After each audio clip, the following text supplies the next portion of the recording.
Isso aqui a gente iria ver ao vivo, né? Isso aqui é no município vizinho aqui de Rio Negro. Rio Negro e Mafra são cidades gêmeas, né? A parte central assim, só dividida por uma ponte, né? Antigamente era uma cidade só e politicamente fizeram uma divisão aí. Isso aqui é um paredão que existe nas margens do Rio Negro, mas do lado do Paraná. Isso que vocês estão vendo aqui deve ter aqui talvez uns 6 metros de altura, né? Essa pedreira ela é muito maior. Aqui do lado, na frente que estaria o rio passando e aqui uma rua. O que chama atenção aí, você tem uma camada, um conjunto aí de rochas, né, em camadas, e um bloco de uma outra rocha aparentemente estranho aí nessa imagem. Bom, isso aqui é um dos exemplos mais bonitos que se tem no Brasil e acredito que até no planeta aí, sobre um evento de glaciação. Como é que se chegou a essa conclusão aí? Bom, observando situações assim de ambiente glacial atuais, né, lá no Canadá, Groenlândia, Antártica, o pessoal acabou filmando esse fenômeno aí acontecendo. O que isso aqui representa para nós? Bom, nós temos um conjunto de rochas aqui bem planas, né, em camadas. Você viu só por favor para mim? Vocês pegam ali na sala do lado um pedaço, ou João, um pedaço do Marvito lá? Vou deixar. Ah não, tem aqui, João. Deu aqui, João. Deu aqui, ó. Tem aqui, João. Deu aqui, ó. Tem um bom. Bom, esse é o tipo de rocha que forma essas camadas aqui. Uma rocha extremamente tabular aqui. E ela chama atenção por ela ter assim uma variação de cores, né? Um cinza mais claro com um cinza mais escuro. E em uma proporção assim, muito próxima a camada da outra, assim, em termos de... Mas toda assim 1 centímetro aqui de tamanho. Bom, o que isso aqui conta para nós nessa história da formação dessa rocha? Em primeiro lugar, esse tipo de sedimentação aqui extremamente fina, do silt e argila, isso só é possível em ambiente aquoso, né? Só é possível não, predominantemente que ocorre em ambiente aquoso, ainda mais que está perfeitamente horizontalizado. Assim. Temos que imaginar que, bom, essa rocha aqui ela foi formada em torno de próximo a 300 milhões de anos, e nessa época aqui a região aqui era coberta por um lago. Um lago muito extenso, essa rocha que ela ocorre em vários municípios da região, tem uma extensão muito grande, uma extensão praticamente regional.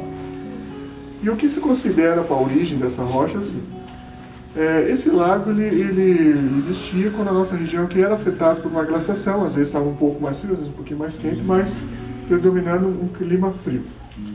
Esse lago, na época do verão, existiam rios que chegavam nesse lago e iam depositando as camadas cinza clara, que é representado aqui no caso por silt e um pouco de areia. Mas os invernos aqui eram extremamente rigorosos, porque nós estávamos numa época de glaciação. Então esse lago possivelmente ele congelava no inverno. Congelava inteiro? Não, congelava a superfície dele. Congelava os rios, que traziam um material um pouquinho mais grosseiro para esse lago, e o que fazia?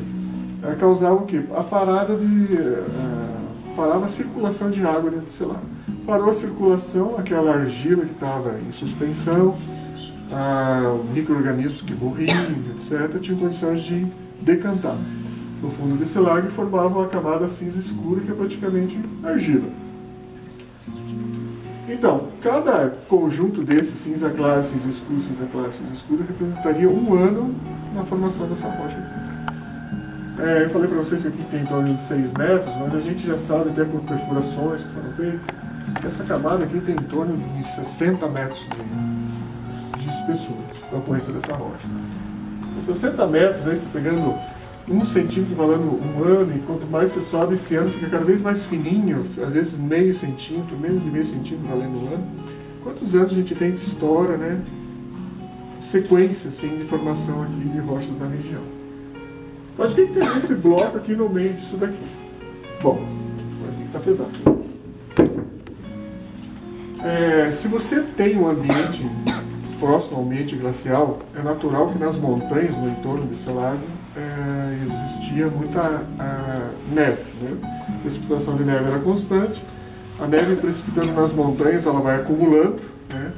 Vai pesando e vai compactando, formando gelo, e forma as geleiras de montanhas. O que são geleiras de montanhas? Então, são um acúmulo de neve, essa neve compacta na forma de gelo, e esse gelo, pela ação da gravidade, desce montanha abaixo. não é aquela avalanche, aquele desmoronamento de neve, que é uma coisa pontual.